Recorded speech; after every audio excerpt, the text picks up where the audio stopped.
Boa noite, pessoal. Vamos dar continuidade no que a gente estava falando na aula passada. Nós falamos sobre avaliação formativa, né, que é o que nós temos trabalhado, principalmente remotamente, né, que é o que está acontecendo agora. E eu fiz questão de começar pela avaliação formativa, porque é aquela que nós estamos usando toda semana. Estamos vivendo esse momento e nos valendo da avaliação formativa para que o processo não pare, né? Bem, eu espero que vocês estejam bem, aqui eu também estou, né? E que todos estejam com saúde. Hoje temos um vídeo, né? E a gente vai falar sobre os tipos de avaliação educacional. A gente vai avançar nessa temática, tá? Então, a gente vai tratar desses diferentes tipos de avaliação, né? Considerando que, como a gente já comentou anteriormente, avaliar é muito mais do que você atribuir notas ou conceitos ou classificar o desempenho, né?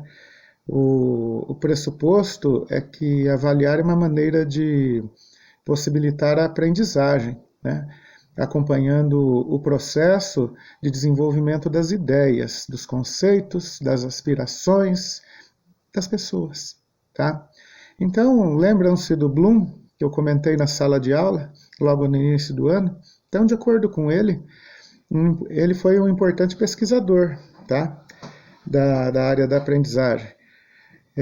Em especial a avaliação da aprendizagem, né? Então, a avaliação ela pode ser classificada em três categorias, né? A somativa, a diagnóstica e a formativa. A formativa a gente já falou a semana passada, tá? Hoje nós vamos falar sobre a avaliação somativa e, se houver tempo, né, porque a gente tem uma limitação técnica assim, de tamanho do vídeo, né? O peso disso no celular de vocês ou no computador de vocês. A gente fala também da avaliação diagnóstica, tá? Então,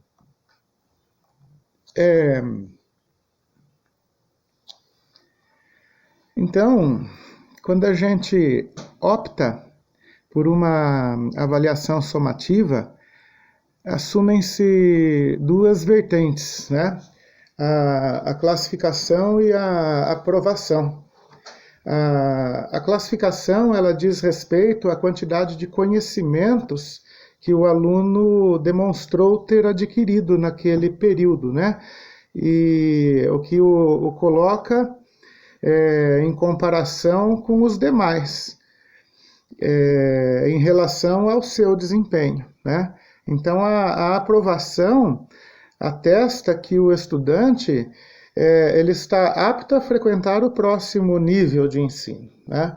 A avaliação somativa é uma avaliação muito geral, que serve como ponto de apoio, né, para a gente atribuir as notas, né, para classificar o aluno e transferir os resultados em termos quantitativos, né, 1, 2, 3, 4, até 10. Né, isso acontece no final do período.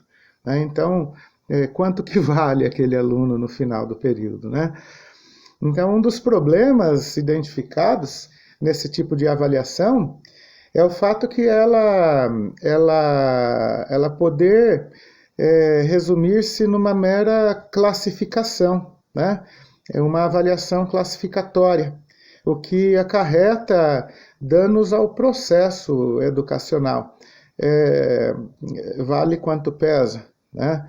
Imaginemos, por exemplo, que determinado aluno estuda por um tempo, realiza suas avaliações, recebe por ela os resultados numéricos e simplesmente no final desse processo procura sua colocação num ranking, né, com os demais estudantes, como que só bastasse ser aprovado para o ano seguinte e não aprender, né?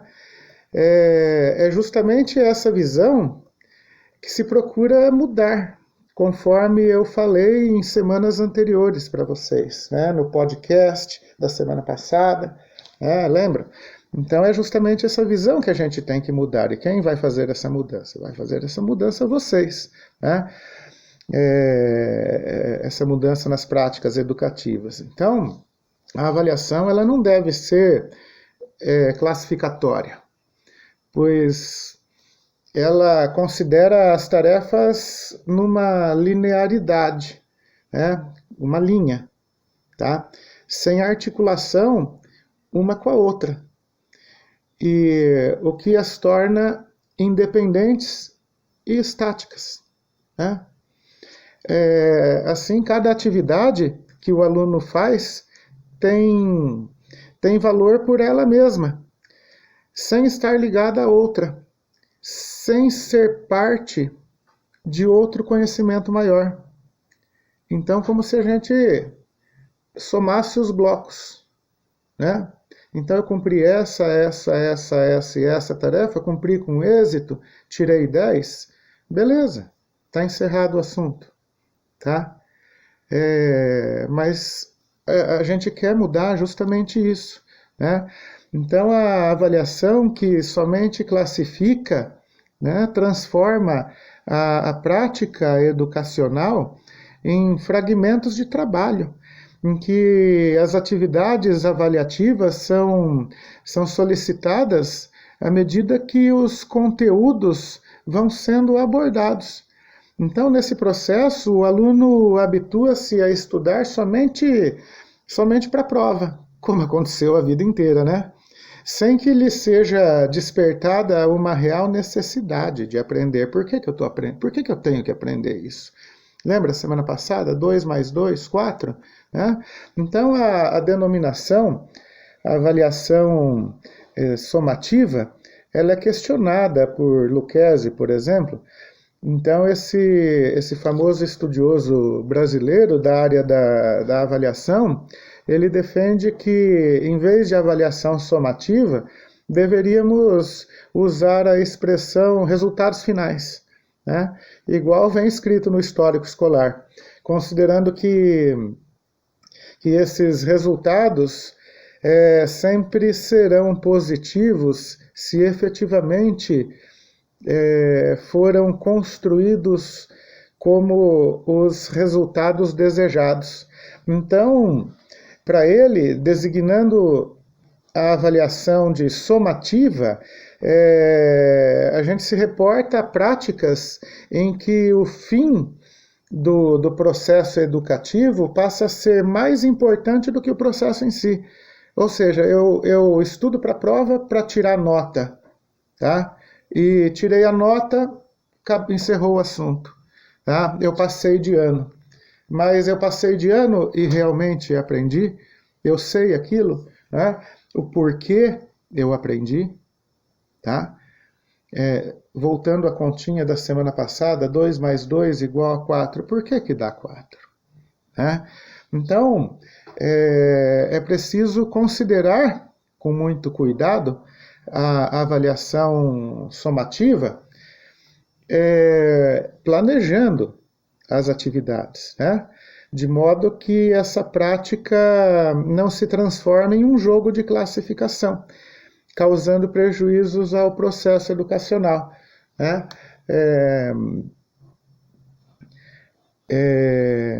Como eu já disse para vocês, a gente tem que saber o porquê das coisas, né? A gente pode usar a avaliação somativa? Nós devemos usar a avaliação somativa também, mas tudo sempre com muito critério, tudo sempre com muita finalidade, né? Qual é o objetivo do meu uso, né? Então eu posso usar a avaliação formativa para encerrar um ciclo, né? E não deixar aquele estigma de classificar as pessoas, tá? É, Eu acho que vai dar tempo da gente falar um pouco também sobre a avaliação diagnóstica sem pesar muito o vídeo para vocês, né? Na hora de baixar ou assistir pelo YouTube. Então, como a gente sabe que alguns têm limitação do uso de dados, né? Então, compreendendo isso, a gente tem que compactar os assuntos da melhor forma possível para que todos consigam absorvê-lo da melhor forma, né? Então, a gente vai falar um pouco sobre a avaliação diagnóstica e, e assim, a gente vai no médico. Então, o médico pergunta para você, quando você chega no consultório, o que te trouxe aqui, né? Então, é ali que ele vai começar a fazer o diagnóstico dele. E é o que também acontece na sala de aula, né? Na avaliação diagnóstica, ela funciona como, como um diagnóstico mesmo, né, da realidade que a gente pretende examinar, né? Se a gente for lembrar lá do primeiro dia de aula, eu perguntei para vocês, quem são vocês? De onde vocês vieram? O que vocês esperam? Né? Lembra do nosso primeiro dia de aula lá na faculdade? Né? Então, é aquilo que eu pretendia examinar naquele momento para conhecer aonde que eu estava chegando, né? Então, fornecendo uma informação prévia sobre os aspectos, né, que a gente vai, os aspectos vivenciados, né? Então, nas práticas da escola, em linhas gerais, a avaliação diagnóstica ela pode ser utilizada para a gente conhecer o aluno, a sua bagagem cognitiva, né, o que ele trouxe, as suas habilidades, identificar possíveis dificuldades de aprendizagem, né, verificar o que o aluno aprendeu ou não aprendeu, né, identificando causas de não aprendizagem, caracterizar o aluno quanto a interesses, necessidades, e levar a gente a replanejar o trabalho, porque a gente faz um planejamento antes de chegar na sala de aula, depois a gente refaz esse planejamento, depois que as aulas iniciam, né, por conta desse diagnóstico já feito. Então, a avaliação diagnóstica possibilita a nós, né, essa detecção, né, ao longo do processo de aprendizagem, suas falhas, desvios, suas dificuldades, o tempo da gente redirecionar os meios, né, os recursos, as estratégias e procedimentos na direção desejada, tá? Então, uma das funções é a garantia de que todos poderão aprender, né? E aí que a escola se torna também democrática, né? Além de ser um estímulo ao crescimento e ao fortalecimento das dinâmicas entre professor e aluno, né? Um processo na busca de equilíbrio, sem censuras, né? Repressões, punições. A gente não está fazendo uma prova, a gente está fazendo um diagnóstico da realidade que nós temos nas mãos, né? Uma segurança na caminhada pedagógica, né? Uma garantia dos interesses e do direito das pessoas e das instituições, um meio para a gente superar limites sem traumas, né? Porque cada pessoa é uma pessoa, cada pessoa traz dentro de si uma bagagem, né?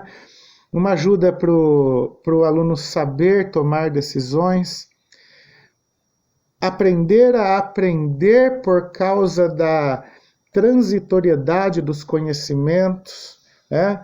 Então, a avaliação diagnóstica, quando bem utilizada, é uma grande ferramenta para a gente iniciar um trabalho, para a gente verificar até onde a gente avançou, né? Então, a avaliação diagnóstica também tem a função de ajustar os conhecimentos, né? Onde a gente vai colocar toda a nossa turma em equilíbrio, né?